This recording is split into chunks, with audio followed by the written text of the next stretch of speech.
Bismillahirrahmanirrahim. Assalamualaikum warahmatullahi wabarakatuh. Bismillahirrahmanirrahim. Alhamdulillahi rabbil alamin. Wal 'aqibatu lil muttaqin. Wala 'udwana illa 'alal zalimin. كالمبتدعة والمشركين وأشهد أن لا إله إلا الله إله الأولين والآخرين وقيوم السماوات والأرضين وصلى الله على سيد الأنبياء والمرسلين نبينا محمد وعلى آله وصحبه ومن سار على نهجه إلى يوم الدين وسلم تسليما كثيرا. Ikhwatal Islam, ikhwatal iman, saudaraku kaum muslimin rahimani wa rahimakumullah. Alhamdulillah summa alhamdulillah. Segala kebahagiaan kita malam ini adalah bagian dari rasa syukur kita kepada Allah Subhanahu wa taala, di mana Allah dengan anugerahnya kita ditunjukkan kepada agama Islam, kita ditunjukkan kepada iman, kita diberi hidayah, diberi kejelasan tentang akidah, tentang tauhid kita kepada Allah Subhanahu wa taala. Ini adalah nikmat terbesar yang mengharuskan kita semua selalu bersyukur kepada Allah Subhanahu wa taala. Semoga Allah menetapkan kita dalam Islam, dalam iman, dalam bertauhid kepada Allah Subhanahu wa taala. Amin ya rabbal alamin. Nikmat Allah adalah kenikmatan yang sangat banyak jumlahnya. Tidak mungkin kita dapat memerinci dan menghitungnya. Kalau kita ingin mencoba, duduklah setiap hari di sore hari. Anda ingat nikmat Allah dari pagi sampai sore.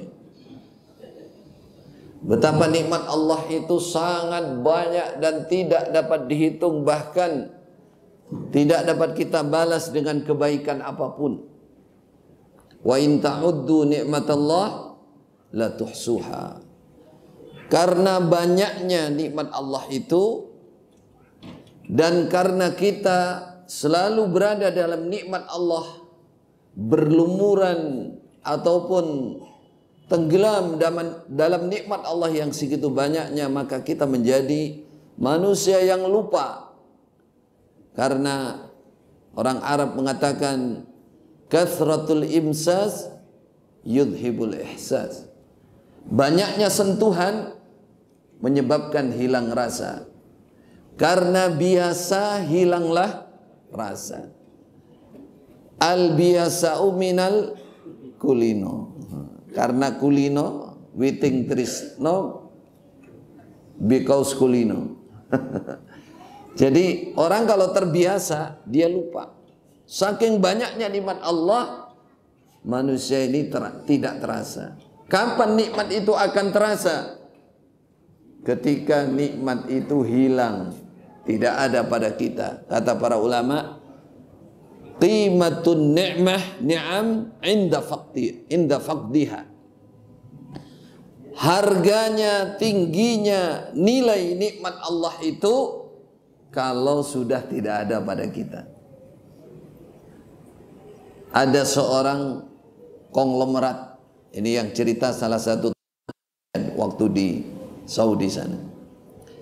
Dia kaya raya, konglomerat. Bukan hanya milioner ya, kalau zaman ini ya. Jadi di akhir hidupnya oleh Allah dicabut kesehatannya. Dicabut kesehatannya, dia lumpuh, kaki dan tangan tidak bisa bergerak. Dia ada di rumah sakit termewah di Riyadh sana. Termahal, termewah. sehari itu bisa ribuan real, bayangkan sehari. Dia 7 tahun di rumah sakit itu. Setiap orang yang menjenguk dia mengatakan, ihmadillah ya akhi, uskurillah ya akhi, bersyukurlah kepada Allah, pujilah Allah yang maha agung, pujilah Allah yang maha segalanya. Dia berpesan kepada setiap orang seperti itu.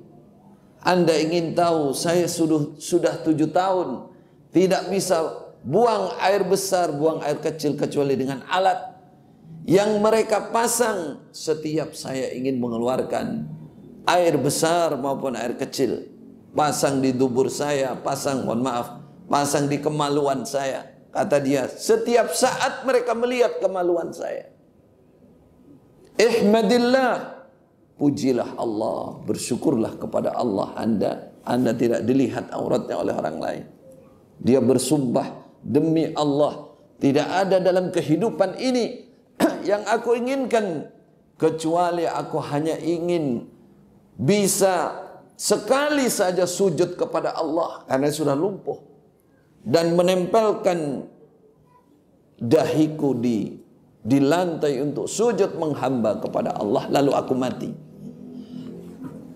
Itulah saudara, betapa kalau orang sudah kehilangan nikmat, ini baru kesehatan. Dia akan menghargai nikmat itu yang ada di bayangannya, ibadah kepada Allah Subhanahu wa taala. Dia mengatakan, demi Allah, tidak ada dalam kehidupan saya yang saya inginkan, saya hanya ingin sujud, bisa sujud sekali saja.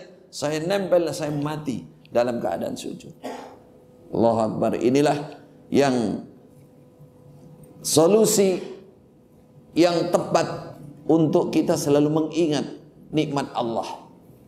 Walaupun kita belum kehilangan nikmat itu, banyaklah kita melihat orang yang sakit, banyaklah kita melihat orang yang jauh di bawah kita kenikmatannya, dicabut kesehatannya, dicabut pekerjaannya, dicabut rezekinya, baru kita bisa mensyukuri betapa nikmat yang ada pada kita adalah nikmat yang sangat banyak dan tidak terhitung. Ini yang diminta oleh Allah adalah bersyukur. Wadhkuru ni'matallah in kuntum iyyahu ta'budun. Bersyukur itu dimulai dari mengingat nikmat Allah. Mengingat nikmat Allah. Rasulullah sallallahu alaihi wasallam diingatkan oleh Allah, walaupun beliau tidak mungkin tidak menjadi orang yang tidak bersyukur, tapi beliau diingatkan, alam yajidka yatiman fa'awa. Muhammad, dulu kamu anak yatim Muhammad, kamu pindah-pindah tempat, berganti-ganti tempat oleh Allah, dipindahkan. Alam yajidka, bukankah Allah mendapati kamu dalam keadaan kamu fakir, fa'agna, Allah memberikan kekayaan kepada kamu.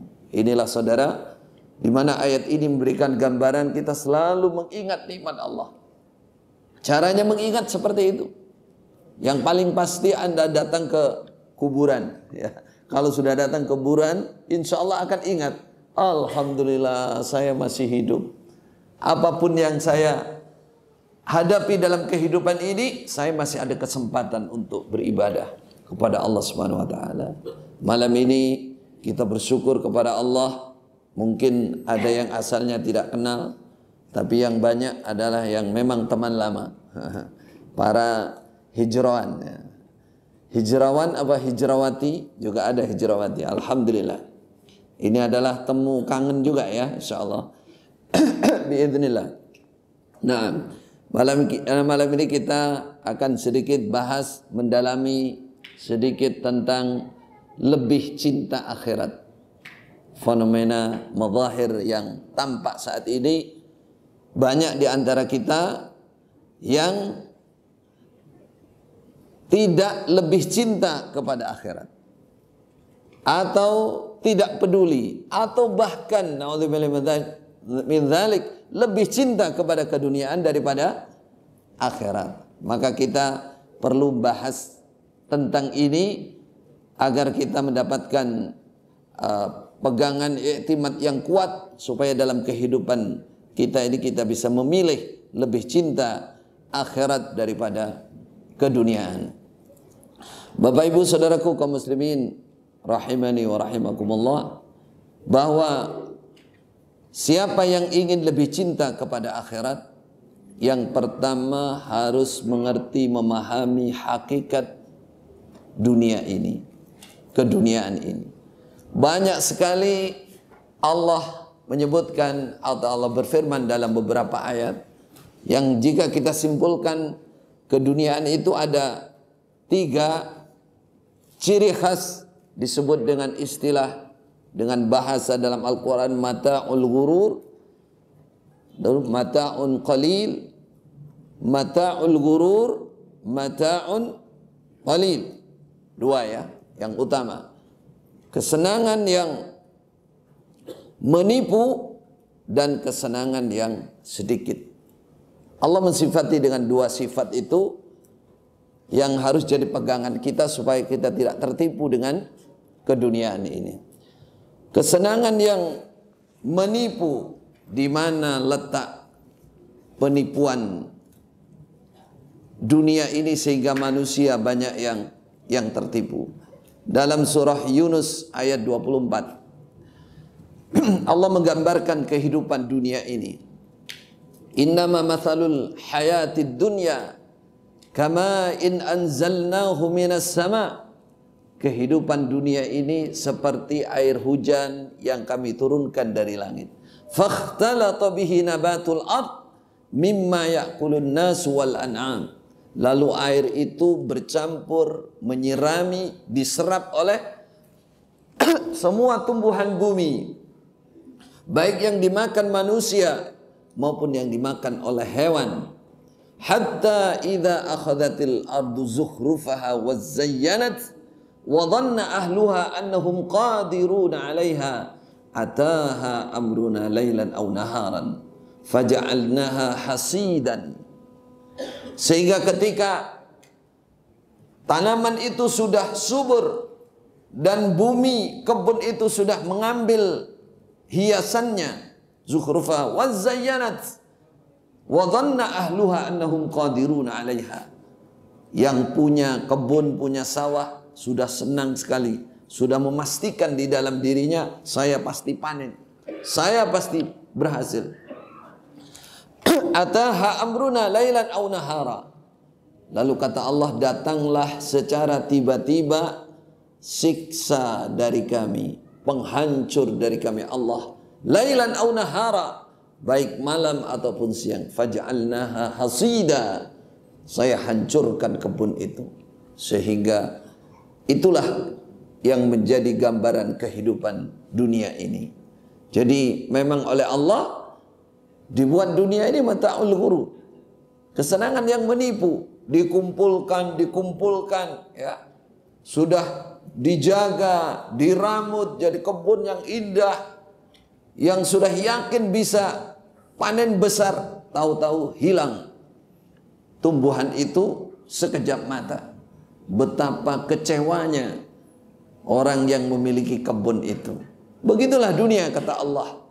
Apa yang dimaksud? Seberapapun banyaknya, seberapapun mewahnya, dunia ditumbuh sewaktu-waktu akan ditinggalkan. Sewaktu-waktu. Ketika manusia itu sudah dicabut nyawa, hilang semua sudah. Ma aghna anni maliyah. Ma aghna anni mali. Kalau orang sudah mati, dia mengatakan sudah tidak ada manfaatnya harta saya bagi saya. Lagi-lagi ada cerita, kisah nyata yang perlu menjadikan pertimbangan atau perenungan bagi kita semua.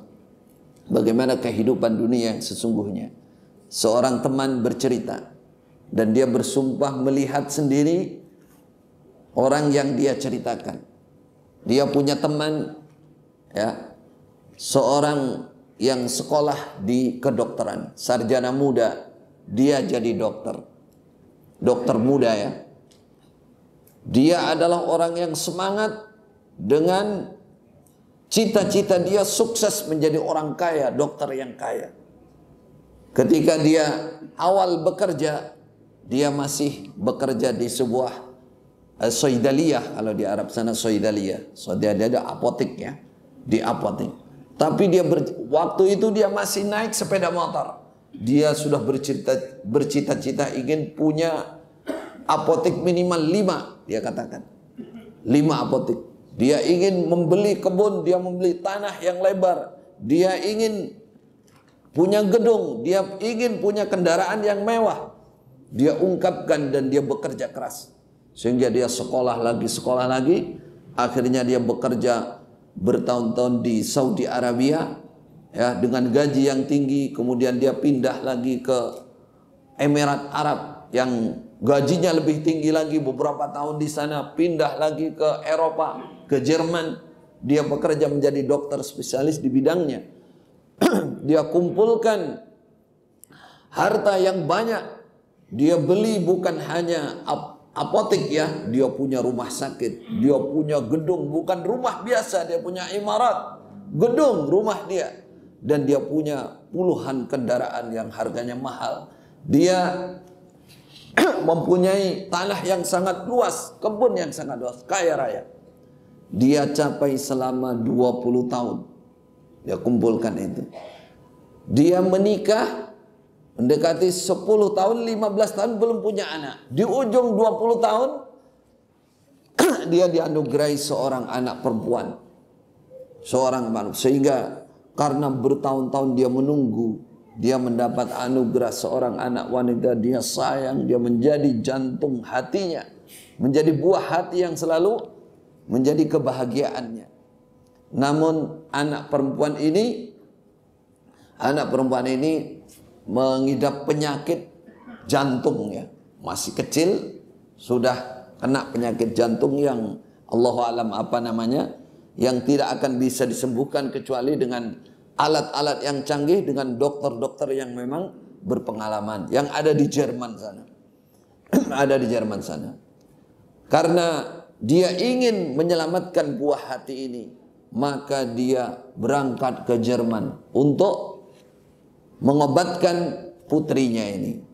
Nah, diobati, dia jual mobilnya, kemudian dia jual lagi rumah sakitnya, dia jual lagi kendaraannya, dia jual lagi, dia pindah, tidak hanya Jerman, dia pindah ke Amerika, pindah lagi kemana untuk mengobati anaknya. Dalam 6 bulan, dalam 6 bulan saja hartanya habis untuk membiayai putrinya. Kelihatannya sembuh, tapi di ujung 6 bulan putrinya mati juga, meninggal juga akhirnya. Akhirnya dia, wallahi, kata seorang teman, wallahi saya melihat dia kerja seperti awal lagi di apotek. Jadi buruh lagi di apotek, kerja dari nol lagi. Dia naik sepeda motor lagi, bukan mobil lagi. Dia naik sepeda motor lagi. Dia mengatakan, wallahi, yang mengalami ini, demi Allah dunia seperti ini. Saya mengejarnya 20 tahun. Pagi, siang, malam saya kumpulkan hilang dalam 6 bulan. Demi Allah, saya masih bersyukur kepada Allah. Dalam hidup saya hanya ingin menginginkan seorang keturunan yang hidup dengan menjadi wanita atau anak yang soleh. Nah, itulah dunia, saudara. Kalau kita bayangkan bagaimana sedihnya orang bekerja keras 20 tahun hilang dalam sekejap mata, ibaratnya. Dunia seperti itu. Dunia seperti itu sifatnya, disebut mata'ul gurur. Walaupun tidak tertimpa ini, yang saya katakan tadi, Allah berikan gambaran ketika manusia mati, hilang semuanya. Dan akan lebih sedih daripada kejadian yang dia masih hidup ini tadi. Ketika keduniaan dia tidak untuk kebaikan selama dia ada di dunia, selama dia hidup. Itulah, saudara, yang dikatakan mata'ul gurur. Mata'un qalil. Dunia itu nilainya sangat sedikit. Di mana letak sedikitnya? Rasulullah sallallahu alaihi wasallam pernah berjalan mendekati pasar, ya. Nah, mendekati pasar. Ini dikatakan dunia itu hanya sedikit. Lalu beliau mendapati seekor kambing yang sudah mati, telinganya kuper. Apa kuper ini? Telinganya itu kecil atau putus, artinya kambing ini cacat, mati dan cacat. Lalu Rasulullah memegang telinganya kambing mati ini, bangkai ini. Apa yang beliau katakan? Ayyukum yuhibbu ayyakuna hadha lahu bidirham? Siapa di antara kalian yang senang membeli kambing mati ini dengan harga 1 dirham? Ada enggak yang mau? Kata Rasulullah. Sahabat menjawab, jangankan sudah mati, semasa kambing ini hidup kami suruh beli segitu enggak mau Nabi. Apa gunanya kambing cacat? Apalagi sesudah mati. Kata Nabi, ya sudah, kalau tidak membeli adakah yang mau terima kambing ini? Sahabat mengatakan semuanya, kami tidak mau Nabi. Sudah jadi bangkai, untuk apa? Untuk apa? Lalu Rasulullah bersumpah di depan para sahabat, wallahi lad dunya ahwanu 'ala Allah min hadza 'alaikum. Kata Rasulullah, wa ma yantiqu 'anil hawa in huwa illa wahyu yuha. Ucapan beliau pasti benar, pasti ada hikmah, pasti ada kejelasan di balik itu. Beliau bersumpah demi Allah bahwa dunia ini, keduniaan itu lebih hina, lebih ringan, lebih tidak berharga daripada kambing mati ini di sisi kalian. Di sisi Allah, menurut Allah, dunia tidak ada harganya, bahkan lebih murah daripada kambing ini menurut kalian. Kita melihat kambing mati, kita katakan tidak ada harganya dibandingkan dengan yang ada di sisi Allah, atau menurut Allah, keduniaan itu sangat kecil, sangat ringan. Inilah yang harus kita hayati, saudaraku, hakikat keduniaan seperti itu aslinya. Ya, mungkin kita melihat seakan dunia ini banyak bagi orang yang mendapatkan banyak. Menurut kita banyak. Ada orang hakim namanya, orang punya hikmah, dia ingin menasihati manusia, teman-temannya, dia bawa nyamuk. Dia bawa nyamuk sudah mati, 1000 nyamuk. Dia bawa ke teman-temannya untuk menasihati mereka yang cinta dunia mengalahkan akhirat, melupakan akhirat. Dia katakan, maukah kalian membeli 1000 nyamuk ini? 1000 nyamuk. Kata mereka, teman-temannya, untuk apa 1000 nyamuk? Ngapain kamu bawa 1000 nyamuk ke sini? Siapa yang beli nyamuk? Orang hidup saja nggak mau, apalagi mati. Untuk apa nyamuk? Bawa penyakit kamu malah. Maaf.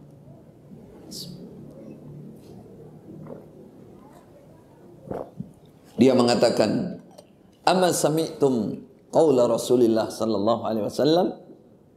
Apakah kalian tidak pernah mendengar sabda Nabi, "Lau kanatid dunya ta'dilu 'indallah janaha ba'udah ma saqa kafiran minha syarbata ma." Seandainya dunia dan isinya ini seluruhnya ada harganya di sisi Allah sesayap nyamuk. Sesayap nyamuk, satu nyamuk cari sayapnya. Kalau ketemu, cari sayapnya, sebelah mana sayapnya? Ini 1000 nyamuk, Anda nggak mau. Sesayap nyamuk saja dibandingkan yang ada di surga nanti, di sisi Allah nanti. Umpama ada harganya segitu nilainya, maka orang yang tidak beriman, orang yang kafir tidak akan dikasih seteguk air pun oleh Allah kalau ada harganya. Berhubung dunia ini dibandingkan dengan yang ada di sisi Allah tidak ada harganya sesayap nyamuk pun, maka orang kafir dikasih dunia sebanyak mungkin. Mereka tidak punya balasan di akhirat, tidak punya apa-apa di akhirat, makanya dikasih yang banyak. Umpama ada harganya, seteguk air pun gak akan dikasih oleh Allah Subhanahu wa taala. Itulah dunia, saudara. Kalau Anda ingin melihat betul, ada secara maknawi dan secara hissi. Kalau orang Arab bilang secara hati, perasaan, dan secara kenyataan. Bahwa dunia ini sebenarnya sedikit.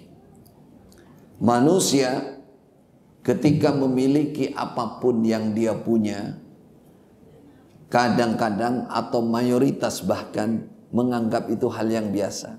Jangan jauh-jauh. Kita coba ingat-ingat sekarang. Dulu belum punya sepeda motor. Kita ingin sepeda motor. Setelah punya, coba setahun 2 tahun sepeda motor, rasanya seperti apa? Biasa saja. Iya apa enggak? Dulu belum punya mobil, wah keinginan mau mobil.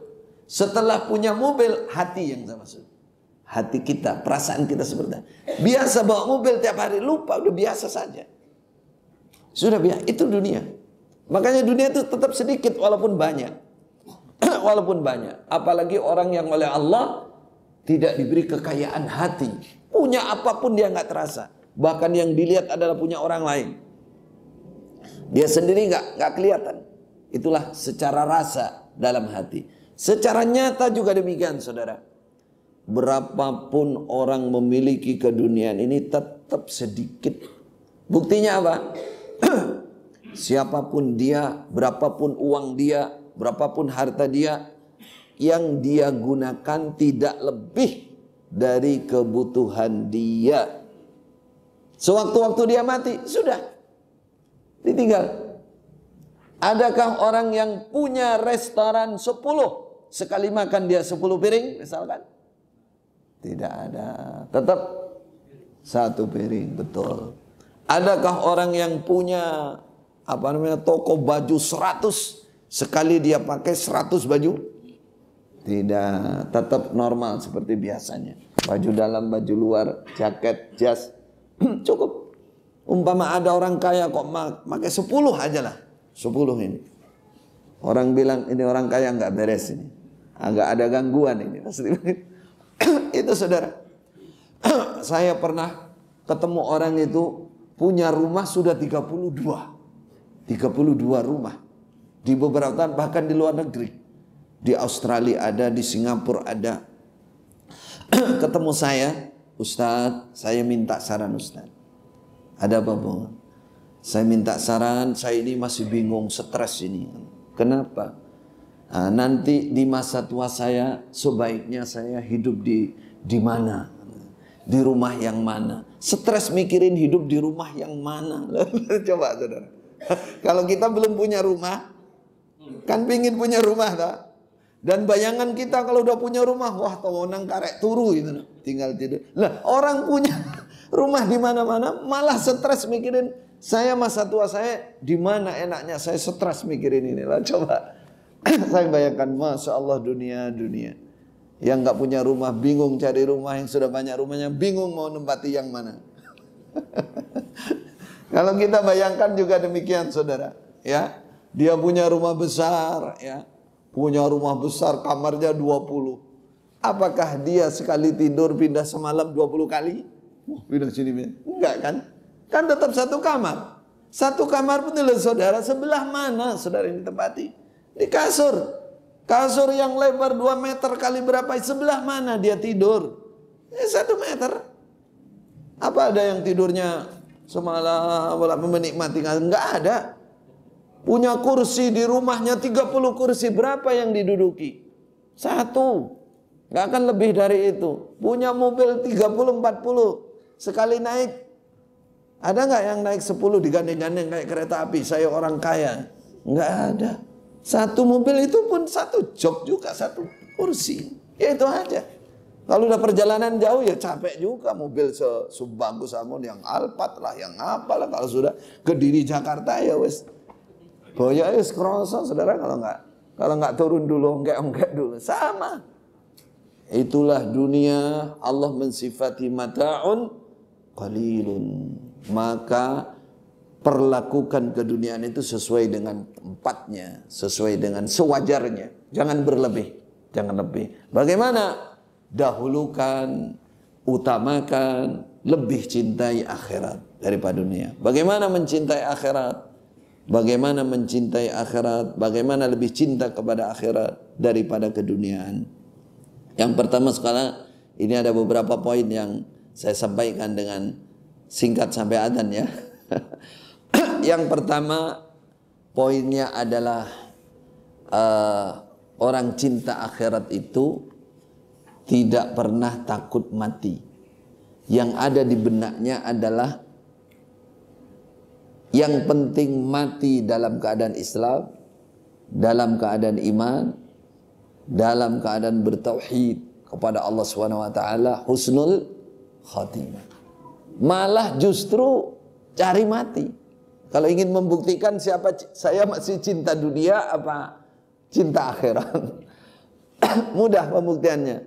Siapa yang tenang, tidak kupuh. Apa kupuh itu bahasa Indonesianya? Tidak panik dengan yang namanya kematian. Justru yang dia kejar, saya ingin mati dalam keadaan beriman kepada Allah. Wala tamutunna illa wa antum muslimun. Aman kana yarju liqa'a rabbih. Orang iman yang cinta akhirat itu yang ada di benaknya mati dalam keadaan mendapat ridha dari Allah, husnul.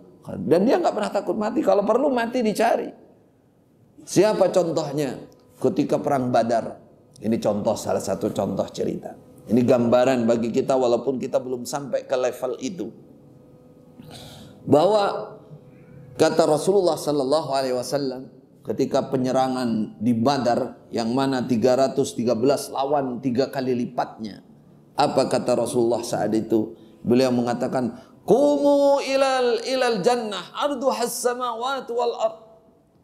Berdirilah, ayo maju menuju surga yang lebarnya selebar langit dan bumi. Setiap orang bahkan 10 kali lipat. Ada seorang pemuda Ansor, seorang Ansor baru mendengar itu. Ya Rasulullah, arduha as-samawati wal ard. Bahasa Arab kalau apa? Betul wahai Rasulullah bahwa surga itu nanti surga saya akan selebar langit bumi. Bah. Nah, kalau Tulungagung apa? Wah. Kalau Madura, obo kan. Nah, orang Madura ketawa. Jadi dia mengatakan, "Mada turid bi bah." Kata Rasulullah, "Apa yang kamu maksud? Kamu apa maksud bilang bah ini?" Kata dia, "Ya Rasulullah, arju an akuna min ahliha." Aku berharap aku termasuk ahli surga. Saya pingin sekali. Kata Rasulullah, innaka min ahliha. Kamu termasuk ahlinya. Nah, kalau Nabi sudah bilang begitu, wah alamat ini. Lalu dia keluarkan beberapa kurma, dia makan kurmanya.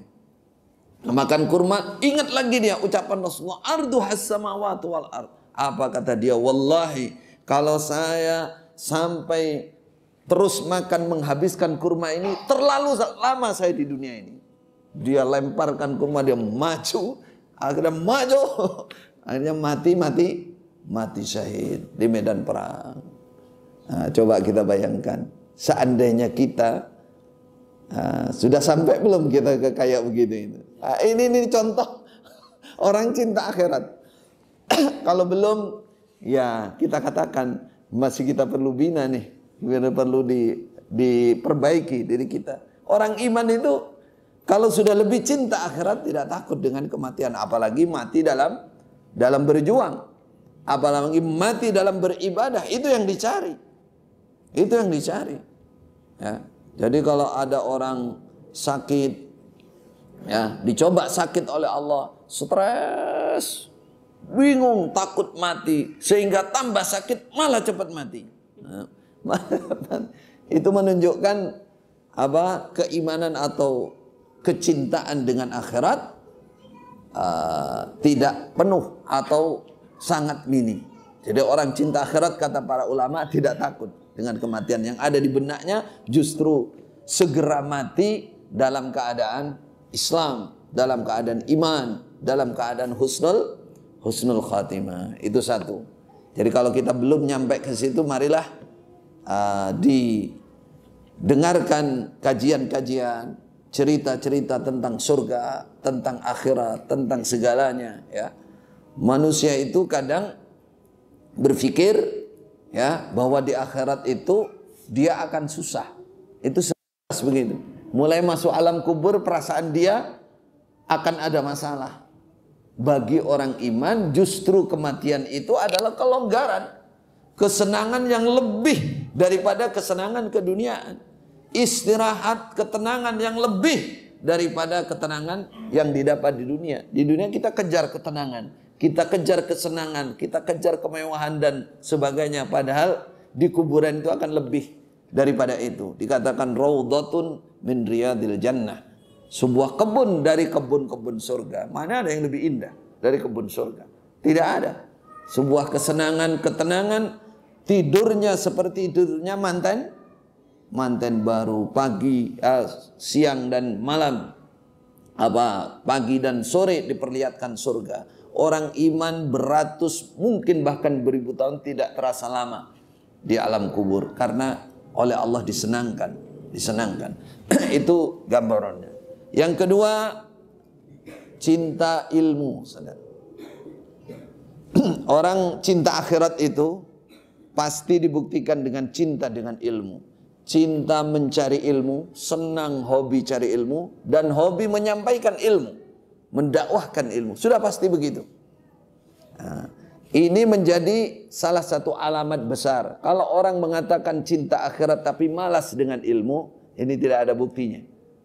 Orang pasti cinta dengan ilmu. Gambarannya begini. Kalau seperti dokter tadi, saudara, ini untuk memotivasi kita supaya semangat mencari ilmu. Dokter, orang menjadi dokter itu perlu sekolah berapa tahun? 6 tahun. Taruhlah kita urut dari TK, SD, SMP, SMA, berapa itu? 14 tahun. 14 tahun. Tambah berapa tadi? 6 tahun. Berapa sudah? 20 tahun. Belum ada magang, belum ada macam-macam, naik menjadi spesialis berapa tahun lagi itu? Ya, taruhlah ambil 20 tahun. 20 tahun saudara sekolah, mencari ilmu. Mau dinikmati berapa tahun? Padahal itu orang menjadi dokter muda saja masih harus berjuang, itu tidak langsung kaya kan? Nah, langsung kaya kalau dokter spesialis lah baru bisa cepat kaya ini. Katanya sih begitu, karena kadang-kadang obatnya sama, tapi keluar dari dokter spesialis dengan dokter biasa sudah beda ongkosnya. Makanya orang Kediri Kertosono ada yang ngakali, tukang becak. Ini cerita kisah nyata ini. Ya, tukang becak dia berobat gak ngerti, dikira dokter biasa. Setelah pembayaran dia ditarik dengan yang tinggi sekali. Uang yang harus dia keluarkan semuanya ya, uangnya mahal gitu. Dia tanya, ini dokter apa to iki? Kok larang menwingi sakmene saiki kok segini? Dokternya, dia kamu sampean baca tuh di luar. Oh, dokter spesialis. Nah, ternyata ibu dokter ini, perempuan. Kapan-kapan dia tukang becak, kebetulan dokternya ini naik becak ke pasar. Dia teringat harus balas dendam. Ketika dia turun, si ibunya yang biasanya 10.000 dia tarik 100.000. Kaget Bu Dokter, kamu gila Bang? Edan dong gue. Wah, biasanya 10.000 kok narik 100.000. Iya Bu. Tahu kenapa? Ini becaknya bukan becak biasa. Jadi dia sudah nyiapkan tulisan, ditempel di becak spesialis nih, lihat Bu. Itu mahal ya. Mahal dokter spesialis. Itu saudara, sekolah ingin jadi dokter saja perjuangannya bertahun-tahun. Menikmatinya kapan? Mau dinikmati berapa tahun? Taruhlah mungkin dia sukses di umur 30 tahun. Berarti mungkin menikmati 30 tahun. Berikutnya 60 dia sudah. Banyak orang sudah habis, hilang sudah 60 tahun. 30 tahun. Nah kita saudara ingin menikmati surga, ya, yang selamanya khalidina fiha. Mungkinkah tidak harus sekolah? Tidak harus berilmu? Tidak mungkin. Jadi orang harus berilmu. Wala taqfu ma laysa laka bihi ilmun. Jangan mengerjakan sesuatu tanpa ilmu. Para ulama mengatakan al-jahlu yaqtulu sahibahu. Kebodohan itu membunuh yang memiliki, yang ketempatan kebodohan itu. Betul saudara. Apakah itu urusan dunia, urusan akhirat, urusan agama sama. Habis karena kebodohan itu, hancur kita. Marilah kita kenang masa lalu kita. Kenapa kita dulu ditipu bertahun-tahun nggak terasa? Jawabannya kebodohan. Ya, bukan bodoh IQ-nya, bukan. Tapi kita pengalamannya, ilmunya nggak ada. Sehingga mudah dibawa, mudah ditipu. Urusan keduniaan Syekh Saleh Utsaimin pernah bercerita dalam sebuah daurah. Beliau mengatakan ada orang desa datang ke kota, dia tidak punya pengalaman apa-apa. Dia masuk berobat ke dokter. Kemudian oleh dokternya dikasih obat untuk menghilangkan rasa sakitnya, ya, 6 obat. Kata dokternya, dipesan kamu minum 1 setiap 4 jam.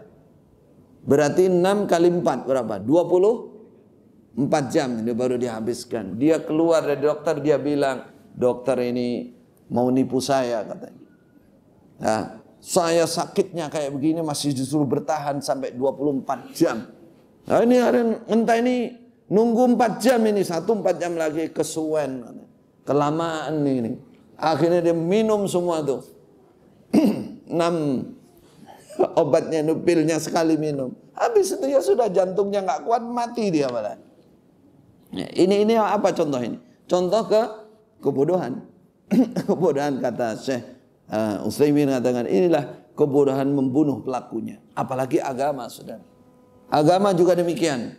Kalau kita ingin sukses, ingin masuk surga Allah, selamat dari nerakanya Allah, maka harus berilmu. Harus cari ilmu. Kalau tidak, bahaya. Faqihun wahidun asyaddu ala syaitan min alfi abidin. Orang yang berilmu, yang faqih satu saja, lebih berat bagi setan untuk menyesatkan daripada 1000 ahli ibadah yang tidak faqih, tidak berilmu. Masih ingat kan masa lalu kita, saudara muhajir yang hijrah ini? Kenapa bertahun-tahun kita hanya dicekoi doktrin mau saja, padahal doktrin itu betul-betul menyesatkan kita, membuat kita berfirqah dari umat Islam yang lain, membuat kita terbuai dengan surga saja seakan tidak mungkin masuk neraka, dan lain-lain kebodohan yang ada pada kita saat itu. Taib, mau adzan dulu. Bismillahirrahmanirrahim. Kita lanjutkan beberapa poin, insyaallah tidak lama, dan kita akan tutup dengan tanya jawab insyaallah biidznillah. Bismillahirrahmanirrahim. Alhamdulillahirabbil alamin. Wassalatu wassalamu ala asyrafil anbiya wal mursalin nabiyina Muhammad wa ala alihi washabbihi ajma'in. Amma ba'du. Poin yang kita sampaikan tadi adalah yang pertama tentang hakikat keduniaan, kemudian pembuktian atau usaha kita untuk lebih mencintai akhirat. Yang pertama adalah ciri-cirinya, alamatnya adalah tidak takut mati, bahkan mencari kematian dalam keadaan iman, dalam keadaan berjihad fisabilillah, dan dalam keadaan beribadah kepada Allah. Yang kedua adalah cinta ilmu, mencintai ilmu, baik mencari maupun memberikan, karena tidak mungkin sesuatu kebahagiaan yang nilainya luar biasa dan akan selama-lamanya dinikmati itu tidak didapat dengan ilmu, harus dicari dengan ilmu. Yang ketiga adalah senang, semangat beribadah. Itu pembuktian seseorang lebih cinta akhirat daripada keduniaan. Tadi sholat maghrib dan sholat isya ini bagian dari pengetesan kita lebih cinta ibadah atau tidak. Selama ini mungkin kita sholat maghrib, ya, umumnya cepat, sholatnya cepat dalam arti suratnya qisar, mufassal. Padahal Rasulullah juga pernah sholat pakai maghrib lama, sholatnya pernah, ya, sekali-kali kayak tadi. Tapi dibandingkan surat yang dibaca Rasul, surat At-Tur masih pendek itu, masih pendek. Jadi cinta ibadah, mendahulukan ibadah, menomorsatukan ibadah, itu adalah bukti seseorang lebih cinta akhirat daripada dunia. Itulah iman, itulah tingginya iman. Siapa yang malas beribadah, tidak bersemangat beribadah, lalu dia bilang cinta surga, cinta Allah, nggak ada buktinya. Pasti orang cinta akhirat, pasti dia semangat beribadah. Kenapa? Karena yang akan meninggikan atau diukur menjadi tolak ukur tinggi rendahnya derajat dengan rahmat Allah adalah amal. Wa tilkal jannatu allati uristumuha bima kuntum ta'malun. Sejak di alam kubur, yang bisa menyelamatkan kita adalah amal kita. Adalah amal kita. Besok yang akan menyertai kita sampai di sisi Allah adalah amal ibadah kita. Siapa yang lebih cinta akhirat, maka dia pasti lebih mencintai ibadah daripada yang lain, terutama sholat. Ya. Untuk memotivasi hal itu, seperti tadi, coba kita bayangkan kita akan hidup senang, tinggi derajatnya di surga, sedangkan penentu amal kebaikan itu sholat, kita malas. Misalkan, ini tidak ada buktinya. Kalau kita hitung-hitung ya, saudara, kita ingin menikmati surga yang tinggi. Umpama kita betul tertib sholatnya, taruhlah waktu tertib. Kita ambil sekali sholat 10 menit. Berarti 5 waktu itu berapa? 50 menit. Taruhlah agak lama sedikit, kayak tadi dibikin maghribnya kayak tadi, isyanya kayak tadi, taruhlah 1 jam. Dari 24 jam. Berarti kalau kita umur 24 tahun, 1 tahun. Kalau kita umur 48 tahun, 2 tahun. Nah, kurang lebih ke 60 sekian tahun, taruhlah kita 3 tahun. 3 tahun sholat. Berarti sisanya berapa puluh tahun itu untuk apa? Kan begitu pertanyaannya. Padahal sholat itu penentu. Awwalu ma yuhasabu bil 'abdu yaumil qiyamah. Awwalu ma yuhasabu bil 'abdu yaumil qiyamah. Pertama yang dihisab, pertama yang ditanyakan oleh Allah besok masalah sholat.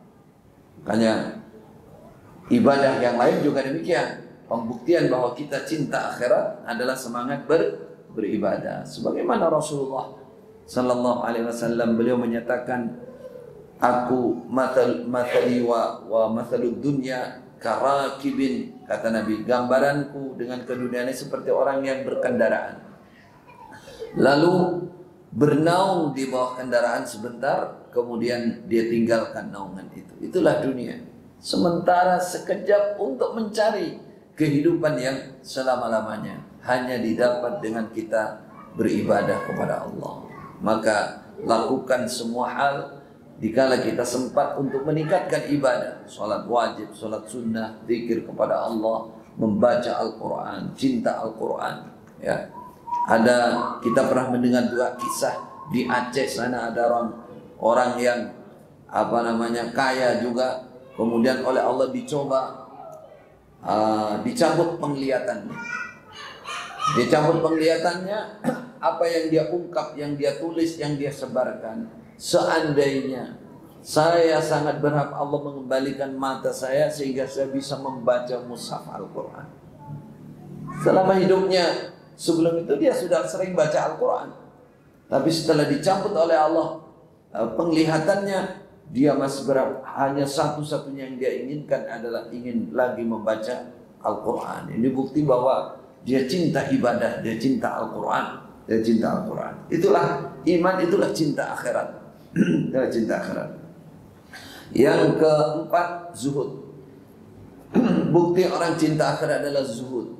Dulu teman-teman para muhajir ini sering berdalil yang bunyinya qad aflahal mujhidul muzhid. Cuman dulu diartikan mujhid kerja keras. Kemudian muzhid tirakat banter. Tirakat banter. Muzhid, para ulama sudah mendefinisikan istilah zuhud. Muzhid itu orangnya, pekerjaannya namanya zuhud. Imam Ali radhiyallahu anhu, beliau mengatakan salah satu ta'rif zuhud adalah, yang pertama adalah tarkul haram, meninggalkan yang haram. Ini zuhudnya awamun nas, umumnya manusia. Siapa yang betul-betul berhati-hati meninggalkan yang haram-haram, maka dialah disebut muzhid, disebut zahid, orang yang punya kezuhudan. Ini bisa dilakukan oleh semua orang, semua orang. Khusus terkait masalah rezeki juga demikian. Kata Rasulullah sallallahu alaihi wasallam, perbaiki di dalam mencari rezeki. Kata Rasulullah, fakullun muyassarun lima khuliqalah. Jangan khawatir, rezeki itu pasti datang. Tidak akan ada seorang diri pun yang mati sebelum lengkap rezekinya. Ya, bahwa rezeki itu sudah ditentukan semenjak di perut ibu. Kewajiban kita hanya ikhtiar mencari, nanti rezekinya datang. Rezekinya datang. Apa yang menjadi keahlian kita, kita jalankan dengan ikhlas dan jauhi yang haram-haram.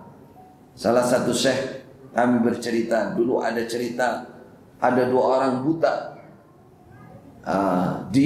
Dua orang ini karena tahu bahwa setiap hari istri raja melewati jalan itu, dia siap di jalan itu untuk minta kepada istri raja, dua orang buta ini. Yang satu, Allah marzuqni min fadlika anta ya Rabb. Sambil permaisuri raja ini lewat, dia berdoa kepada Allah, nyindir si permaisuri. Ya Allah, berilah saya rezeki dengan keutamaan, dengan anugerah darimu ya Allah.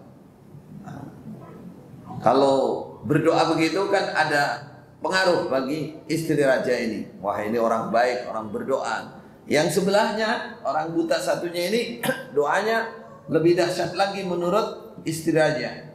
Allah marzuqni min fadli zaujatil malik. Ya Allah, beri saya rezeki dengan anugerahnya istri raja. Akhirnya si istri raja ini timbul kesombongannya. Dia mengatakan, wah ini yang paling mendukung saya ini. Kalau saya nyapres saya jadi. Akhirnya yang buta yang doanya, ya Allah berilah saya rezeki dengan anugerahnya istri raja, itu dikasih daging ayam yang sudah dipanggang, ya, yang sudah matang, 1 ekor daging ayam, di dalamnya diletakkan 10 dinar. 10 dinar. 10 dinar, 1 dinar itu 4 gram. Kalau 10 berarti 40 gram. 1 gram berapa sekarang?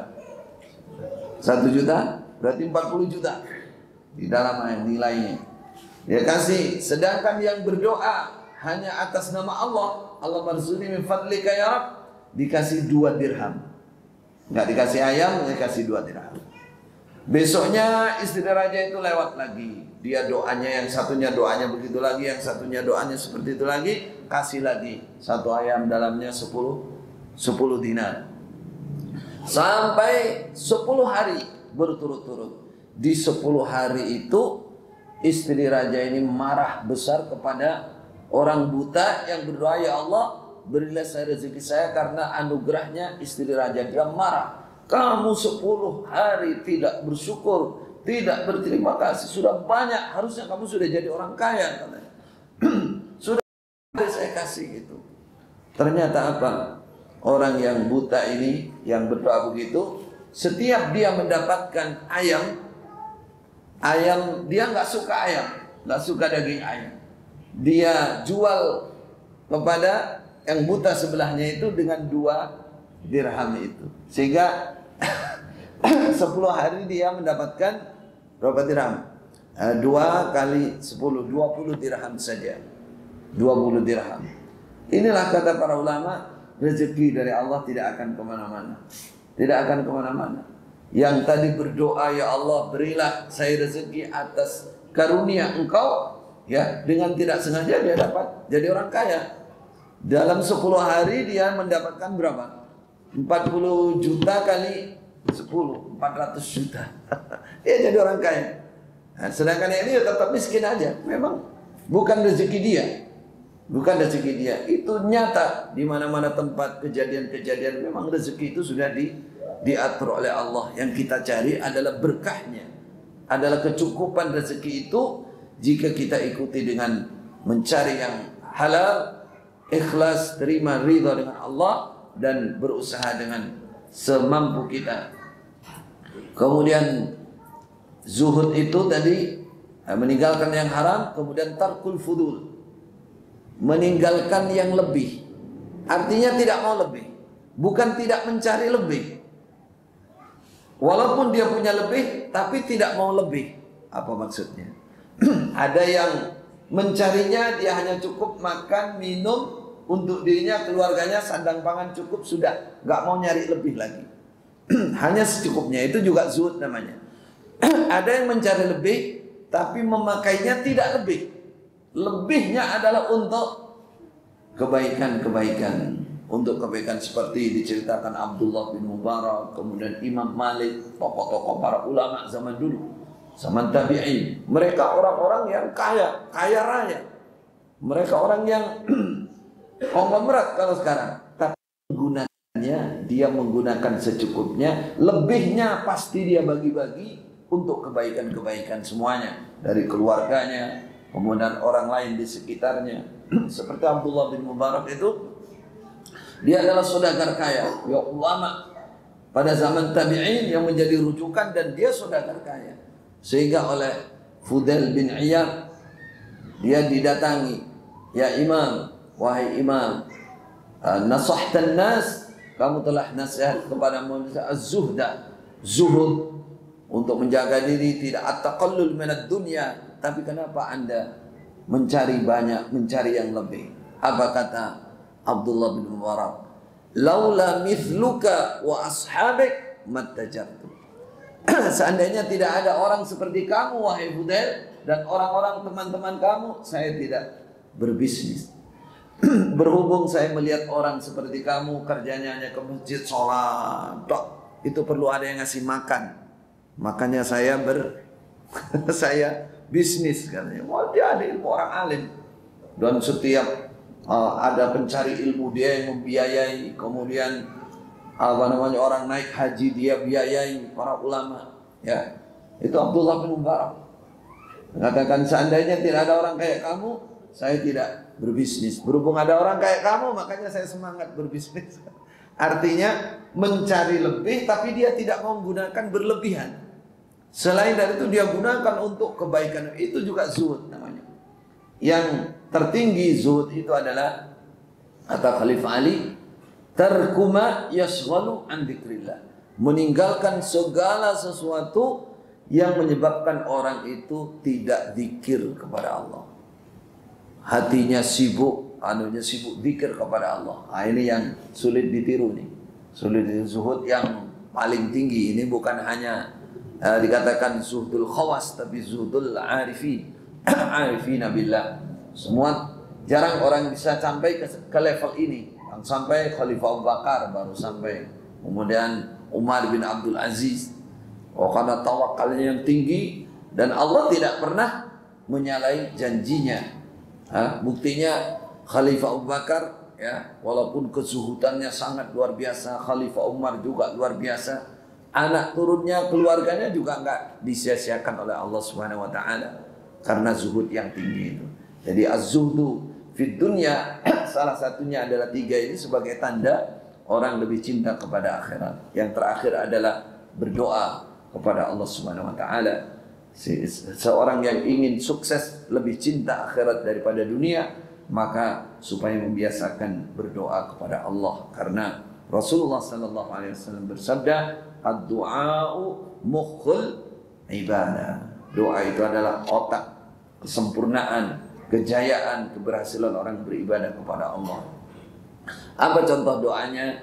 Di antaranya adalah Allahumma qsim lana min khasyatik ma yahulu bihi bainana wa baina ma'siyatik, wa min ta'atika ma tuballighuna bihi jannatak, wa min al-yaqini ma tuhawwinu bihi alaina musa'ibad dunya, wa matti'na Allah bi asma'ina wa sarina wa quwwatina ma ahyaytana waj'alhu al-waritha minna waj'al tharana 'ala man zalamana wansurna 'ala man 'adana wa la taj'al musibatana fi dinina wa la taj'alid dunya akbar hammina. Jangan kau jadikan keduniaan ini adalah paling tingginya cita-cita kami. Seseorang, saudara, ketika 5 hal yang saya sampaikan ini berhasil, maka akan datang kepada dunia, dia akan datang dunia kepada dia wahia raghimah, wa atathud dunya wa hiya raghimah. Akan datang kepada keduniaan, tapi di mata dia dunia itu tidak akan pernah mempengaruhi hati dia. Dia akan merdeka, dia akan sukses di dalam beribadah kepada Allah Subhanahu wa taala. Subhanahu wa taala. Ada orang membayangkan ya atau salah paham di dalam mengartikan zuhud. Ini sebagai penutup supaya tidak salah paham. Nah, soalnya ini juga berkembang di Indonesia khususnya, mengartikan zuhud yang dikaitkan dengan kebiasaan atau cara-cara yang dilakukan oleh golongan sufi yang sudah meninggalkan sunnah Rasulullah SAW. Di antaranya kalau zuhud itu mesti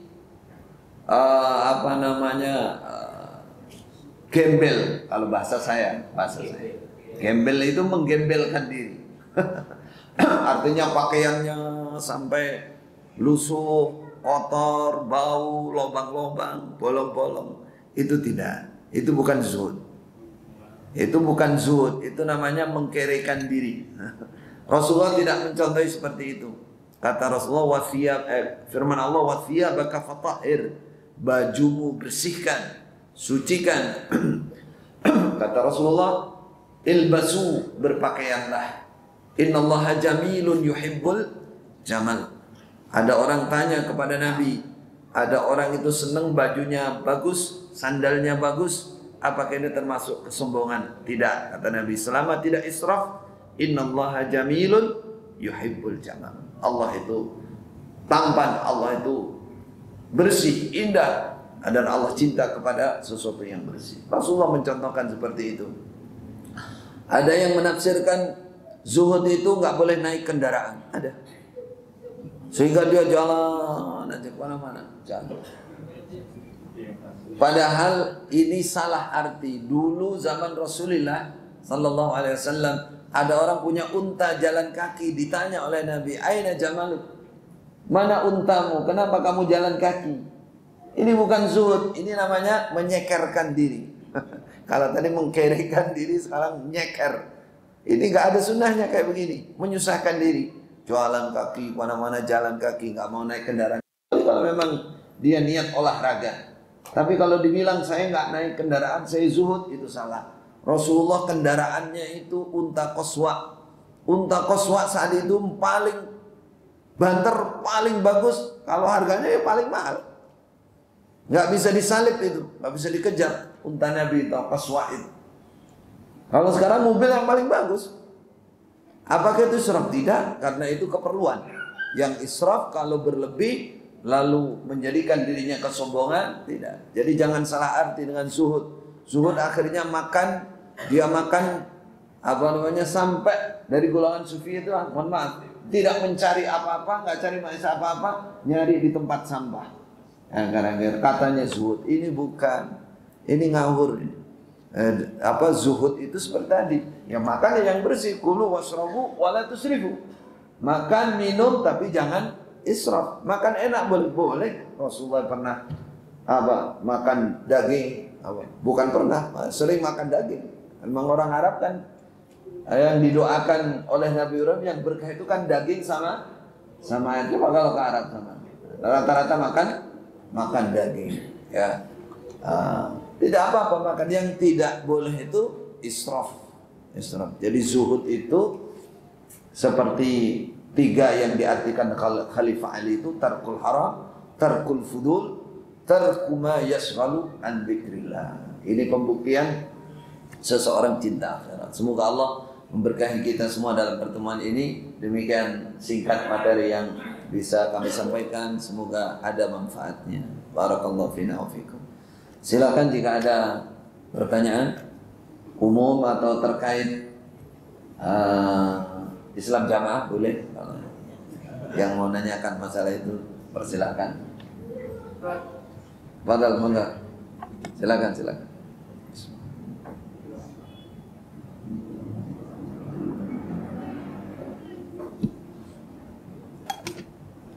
Assalamualaikum warahmatullahi wabarakatuh. Waalaikumsalam warahmatullahi wabarakatuh. Supaya kita garis keseimbangan kehidupan dunia dan akhirat itu bagaimana?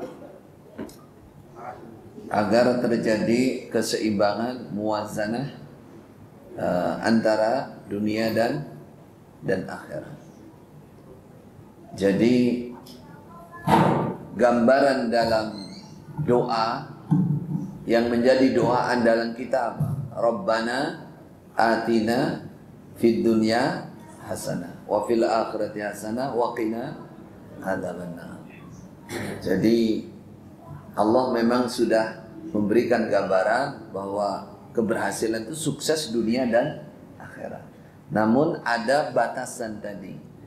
Apa yang bisa membatasi? Salah satunya tadi yang materi yang kita sampaikan, itu yang membatasi, yang membuat kita tidak tersesat. Yang tersesat itu cinta dunia, kemudian memberatkan, lebih memberatkan keduniaan, mengalahkan akhirat. Yang diharapkan muwazanah. Muwazanah itu ada keseimbangan, dalam arti keseimbangan itu arti keseimbangan secara nyata ya, bukan di hati. Kalau orang iman tidak boleh ada keseimbangan, menyamakan akhirat dengan orang iman pasti lebih cinta akhirat. Kalau sampai imbang atau bahkan lebih cinta dunia, ini bukan sifat orang iman. Orang iman pasti lebih cinta akhirat, pasti lebih berharap akhirat. Namun secara pergerakan atau lahirnya Allah banyak memaafkan. Allah memberikan contoh, misalkan ayat wa min ayatihi al-lail wan nahar. Allah membuat ayat siang dan malam. Kalau malam kamu istirahat, kalau kamu siang silahkan mencari rezeki, kan begitu. Orang diperintah untuk semangat sholat Jumat, segera sholat Jumat. Kalau sudah sholat Jumat, fa idza qudiyatus shalah fantashiru fil ardi wabtaghu min fadlillah. Mencarilah rezeki. Jadi diperintahkan, artinya secara batin pasti orang iman harus lebih cinta akhirat, nggak boleh berimbang, pasti lebih berat urusan akhirat. Itu keimanan, itu ketakwaan, itu mahabbah yang benar. Adapun yang tampak, yang lahir, memang Allah banyak memberikan kemurahan, mempersilahkan.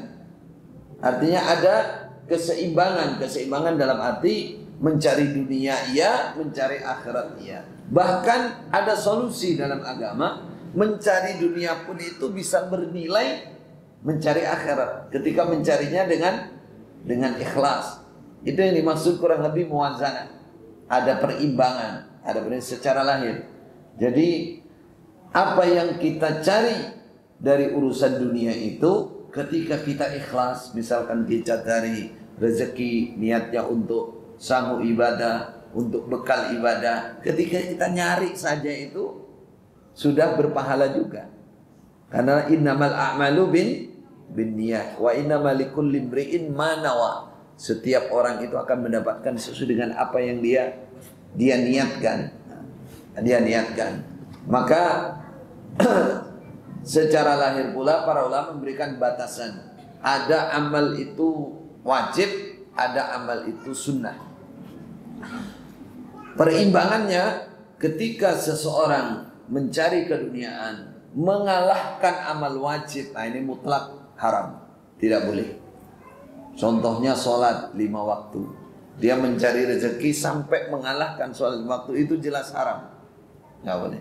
Kalau mengalahkan yang sunnah atau berimbang ya dengan yang sunnah, nggak ada masalah. Jadi istilah perimbangan itu jangan mengalahkan yang wajib.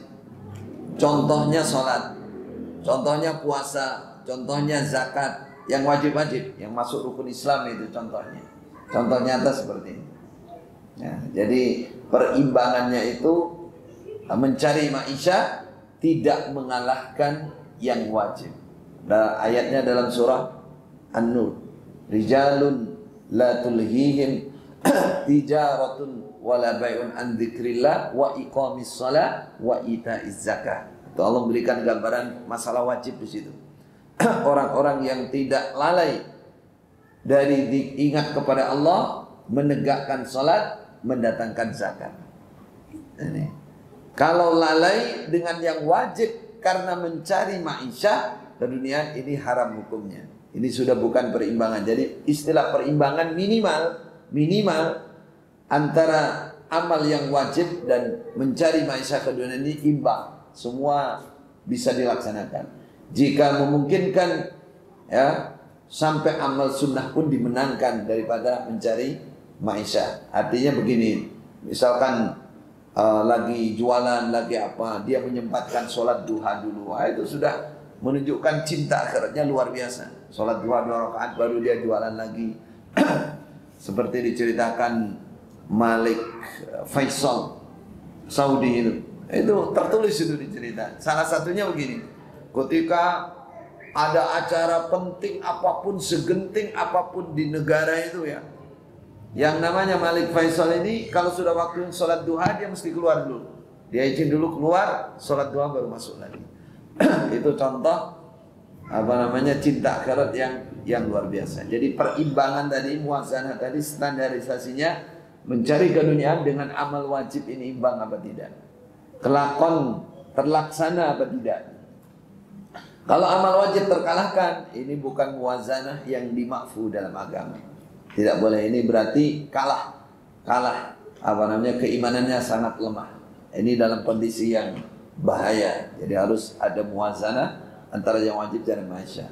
Kalau memungkinkan yang sunnah pun juga lebih didahulukan daripada mencari keduniaan. Semoga bisa dipahami. Baik.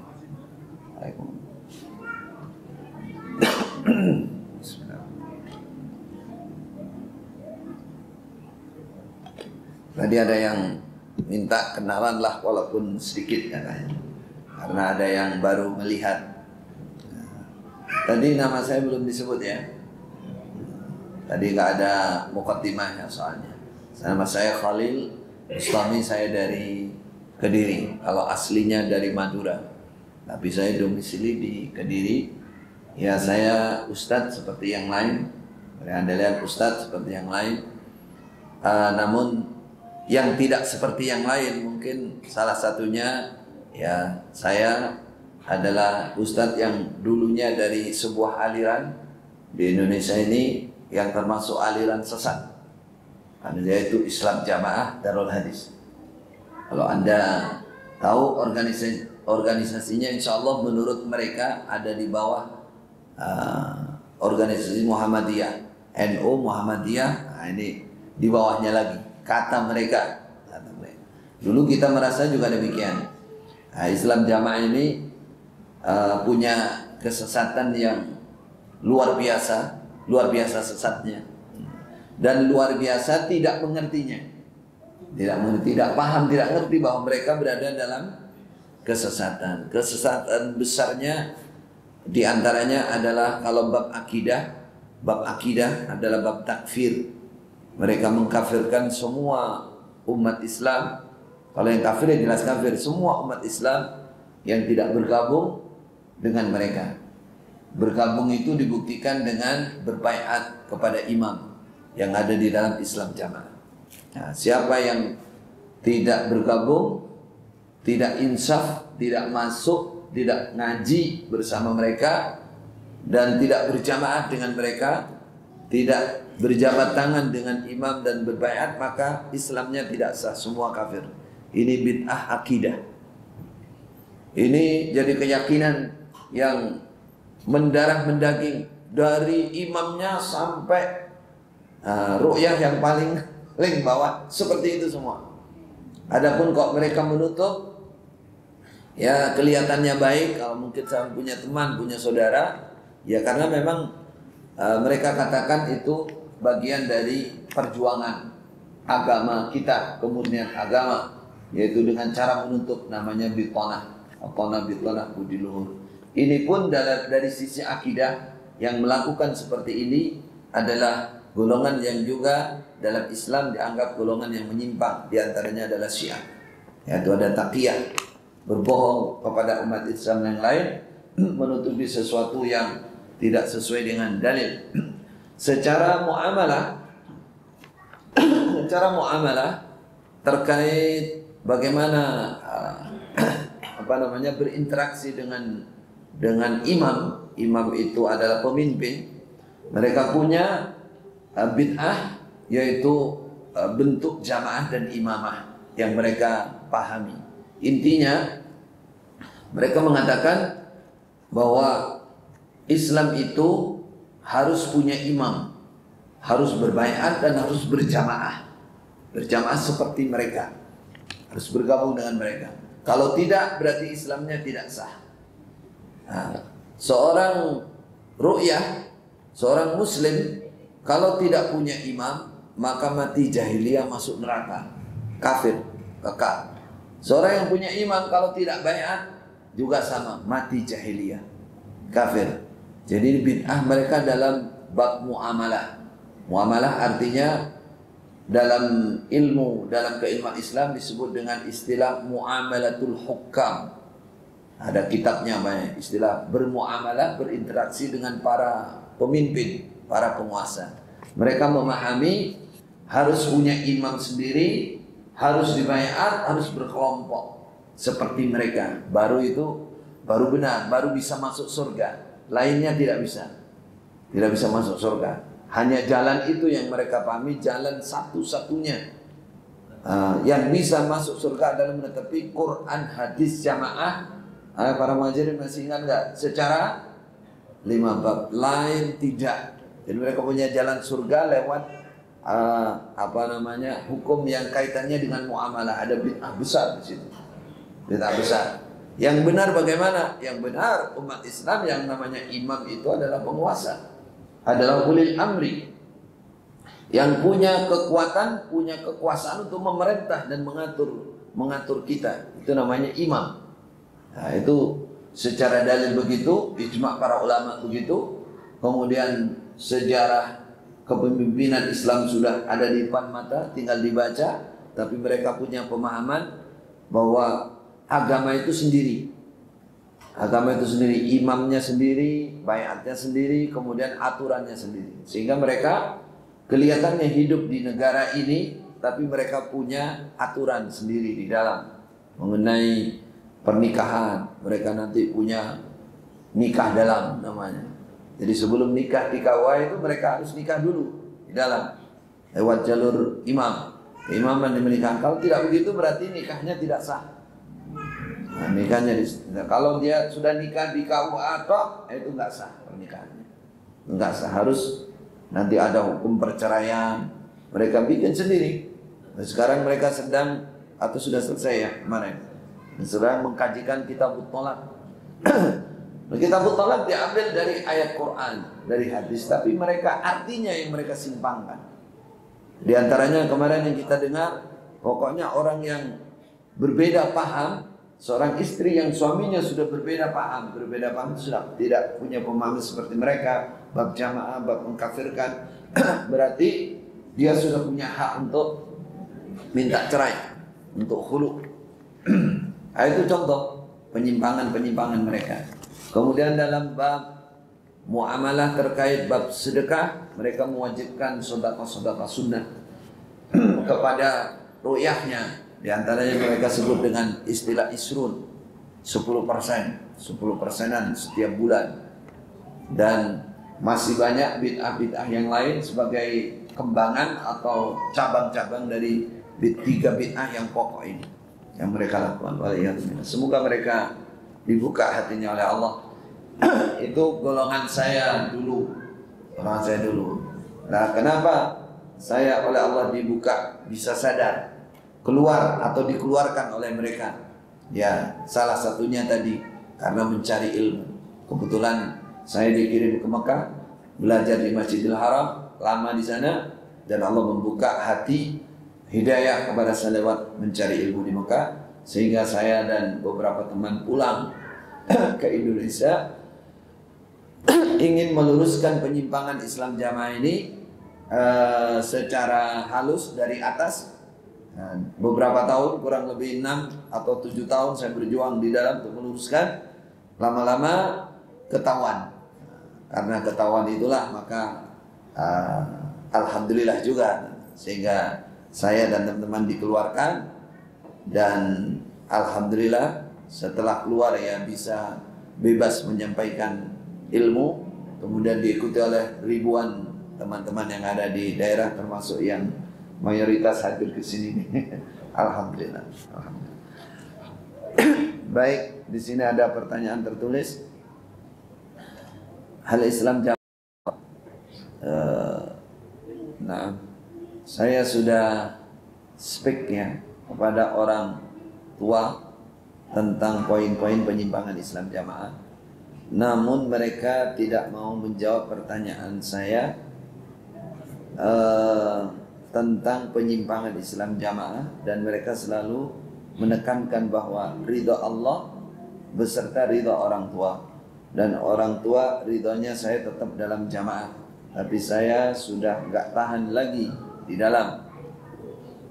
Apa betul ridha orang tua terkait hal ini jadi mutlak? Baik, ridha Allah fi ridhal walidain. Ridhanya Allah ada di dalam ridhanya orang tua. Tapi dalil bukan hanya itu. Nah, di antara dalil yang lain, wa in jahadaka ala an tusyrika bima laysa laka bi ilmun fala tuti'huma wa sahibhuma fid dunya ma'rufa.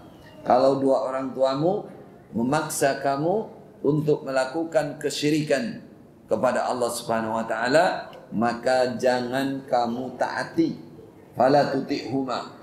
Namun wasahibhuma fid dunya ma'rufa. Tetap kamu harus bergaul dekat dengan mereka dengan baik. Tetap sebagai anak, walaupun perintahnya yang maksiat itu tidak kamu taati. Jadi perintah maksiatnya jangan ditaati, tapi tetap bergaul dengan baik. Perlakukan dia, keduanya tetap sebagai orang tua, dihormati, dilindungi, dibantu, dan seterusnya. Para ulama mengatakan itu sebagai gambaran, sehingga Rasulullah menegaskan dengan sabdanya secara umum, la ta'ata li makhluqin fi maksiatil khaliq. Tidak boleh ada ketaatan kepada makhluk apapun, orang tua sekalipun, di dalam perintah yang menentang Allah, maksiat kepada Allah.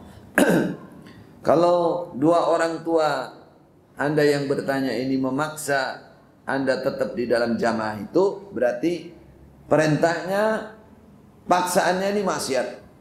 Karena berarti harus mengkafirkan umat Islam yang lain, kan begitu? Harus mendukung pergerakan mereka mengkafirkan dan perbuatan bid'ah-bid'ah yang lain dengan uang. Harus setor apa? 10%-an untuk mendukung acara-acara kemaksiatan bid'ah-bid'ah yang mereka bikin. Ya, mendukung sistem keimaman dan jamaah yang salah menurut syariat. Bid'ah tidak sesuai, bahkan di situ ada kezaliman dan ada penyimpangan yang luar biasa. Ya, nah, ini berarti mendukung kemaksiatan, maka tidak boleh ditaati.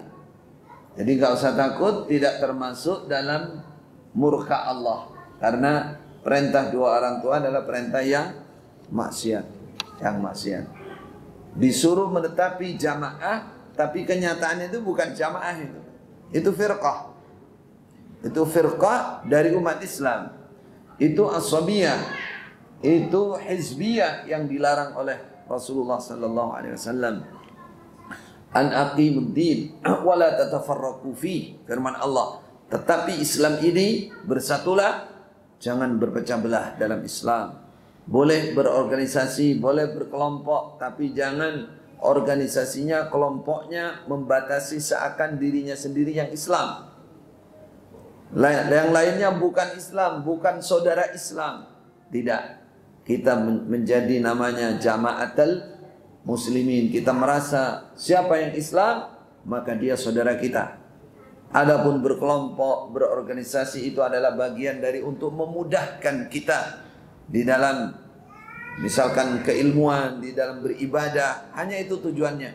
Bukan memisahkan diri, merasa paling benar, merasa paling surga, lainnya neraka semua, bahkan dikafirkan semua kalau oleh Islam jamaah. Jadi mereka bukan sekedar organisasi biasa. Mereka adalah kelompok yang betul-betul memisahkan diri secara fisik dari umat Islam yang lain, kemudian secara keyakinan juga demikian. Mereka termasuk firqah 72 yang diancam finnar. Karena apa? Karena secara akidah yang pokok mereka tidak mengikuti manhaj salafus saleh, tidak mengikuti ma ana alaihi wa ashabi. Bahkan kalau boleh dibongkar, tidak ngerti akidah. Jadi bukan hanya menyimpang akidah, tapi kosong akidah. Tidak punya akidah, karena memang tidak diajarkan. Yang diajarkan itu apa akidah? Waliyadzubillah. Jadi jangan takut yang tanya, tetap tidak boleh ditaati, nggak boleh diikuti, namun tetap bergaul dengan baik. Bergaul dengan baik, tetap posisikan mereka sebagai orang tua, dihormati, tidak boleh membentak, tidak boleh menghardik, tidak boleh menyengsarakan, tetap dihormati dengan baik. Insyaallah begitu. Wa sahibuhuma fid dunya ma'rufa. Nah. Cekap ya? Insyaallah. Insyaallah kita cukupkan pertemuan kita malam ini. Mudah-mudahan Allah menambahkan ilmu dan keberkahan untuk kita semua. Jazakumullah khairan. Mohon maaf jika ada penyampaian yang kurang berkenan. Dengan ini kita akhiri. Jazakumullah khairan. Wassalamualaikum warahmatullahi wabarakatuh. Subhanakallahumma bihamdika asyhadu an la ilaha illa anta astaghfiruka wa atubu ilaik.